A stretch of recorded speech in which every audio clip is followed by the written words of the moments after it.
Mga kapuso, hanggang sa mga sandaling ito, nasa mga evacuation center pa rin na maraming mga taga-Zamboanga. Yung mga naipit sa bakbakan sa pagitan ng militar at ng mga taga-sunod ni Normis Suarez sa Moro National Liberation Front noong Setyembre. Gipit sila sa pera, kaya kapit sila sa patalim. Ang ilan sa kanila napipilitan ng magbenta ng laman. Nakatutok si Ruth Cabal.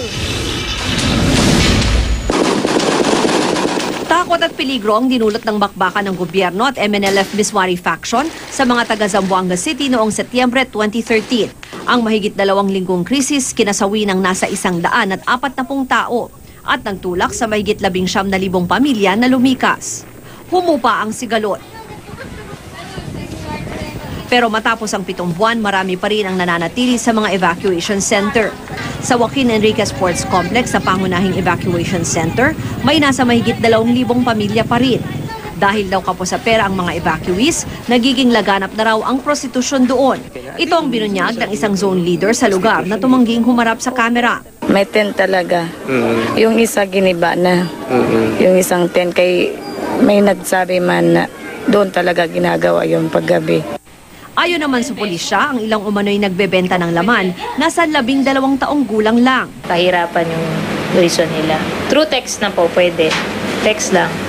And then, pupunta lang po yung mga tao sa labas. Diyan po yung baksakan sa grandstand.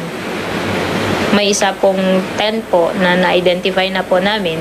Doon po yung yung meeting place nila. At saka doon na po yung nangyayari yung yung gawain na yung. Katunayan, mahigit 20 na raw ang nagkaroon ng sexually transmitted infection mula sa iba't ibang evacuation center dahil dito. 3 sa kanila mga menor de edad. Kaya bilang aksyon, tinulungan na sila ng Zamboanga City Health Office.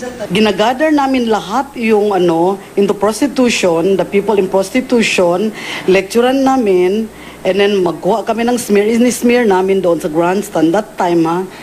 Tapos, nagkuha rin kami ng dugo, and then we distribute condoms. Ruth Cabal, Nakatutok, 24 Oras.